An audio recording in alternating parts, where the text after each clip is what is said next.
जलगांव जिले के भुसावल तालुका के साके गांव में स्थित वरुण होटल में एक दिल दहलाने वाली घटना सामने आई है। यहां शराब की बोतल देने से इनकार करने पर होटल के मैनेजर पर जानलेवा हमला किया गया। लगभग 10 से 12 लोगों ने मिलकर होटल मैनेजर पर जानलेवा हमला किया और ये पूरी खौफनाक घटना सीसीटीवी कैमरे में कैद हो गई है।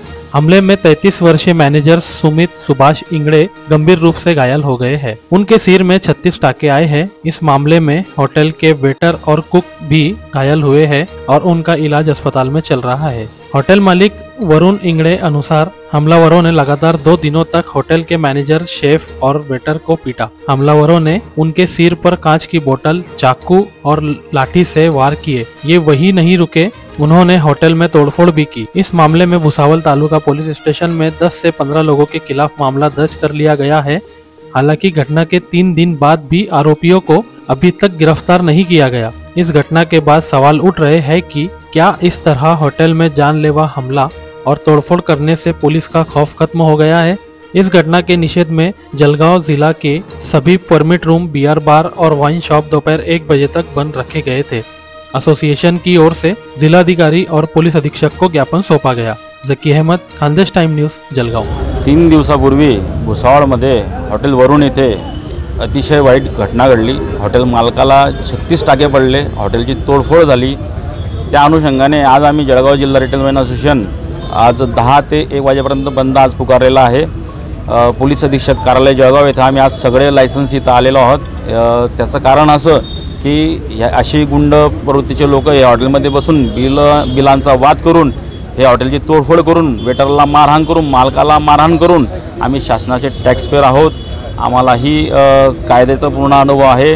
तर ह्या लोकांनी या संरक्षणासाठी यांच्यावर कठोर कारवाई होण्यासाठी आम्ही आज पोलीस अधीक्षक साहेबांना विनंती केली की असा प्रकार हा पुन्हा घडी जिल्ह्यामध्ये घडला नाही पाहिजे। साहेबांनी आम्हाला आश्वासन दिलं, त्या आरोपींवरती कठोर कारवाई करू। आम्ही सगळे लायसन्स आज इथं जमलेलो आहोत।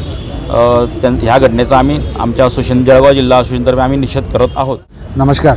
1 दिवसापूर्वी म्हणजे घटना घडण्याच्या 1 दिवसापूर्वी हे जे आरोपी होते बसलेले होते आणि आम्ही वेळेची मर्यादा पाळतो। दरवेळेला आमचे हॉटेल ज्या वेळेत प्रशासनाने जे सांगितलं आहे त्या वेळेचे बंधन पाळून आम्ही त्या वेळेला बंद करतो। आम्ही त्यांना विनंती केली की आता बंद करण्याची वेळ झालेली आहे, आपण उठावं। त्यांनी सांगितलं आम्हाला 1 क्वार्टर द्या। ॲक्च्युअल आम्ही त्यांना सांगितलं की तुम्ही पार्सल घ्या, तुम्ही बाहेर कुठेही बसा, प्या, पण त्यांनी शिवीगाळ करून मारहाण करण्यास सुरुवात केली। हे 1 दिवस अगोदर झालं। आम्ही त्यांना विनंती केल्यानंतर ते निघून गेले। दुसऱ्या दिवशी 10 लोक त्यांनी काही मास्क वगैरे लावून एंट्री केली आणि संपूर्ण काही चाकू घेतल्या होत्या, काही बॉटल्स होत्या आणि त्यांनी आमचे जे मॅनेजर आहेत सुमित इंगड़े यांच्यावरती काउंटरवरतीच त्यांनी मारहाण सुरुवात केली। त्याच्यातून गल्ल्यातून काही मुद्देमाल होता, पैसे होते, असे ते जप्त केले। फ्रीजचं नुकसान केलेलं आहे, हॉटेलमध्ये बॉटल्सचं नुकसान केलेलं आहे आणि निघता सुद्धा आमचे जे शेफ आहेत त्यांना मारहाण केली, वेटरला मारहाण केली। यांचा काय उद्देश होता? हॉटेल बंद करण्याचा किंवा पुढे भविष्यात शासनाला टॅक्सच नको गेला पाहिजे का?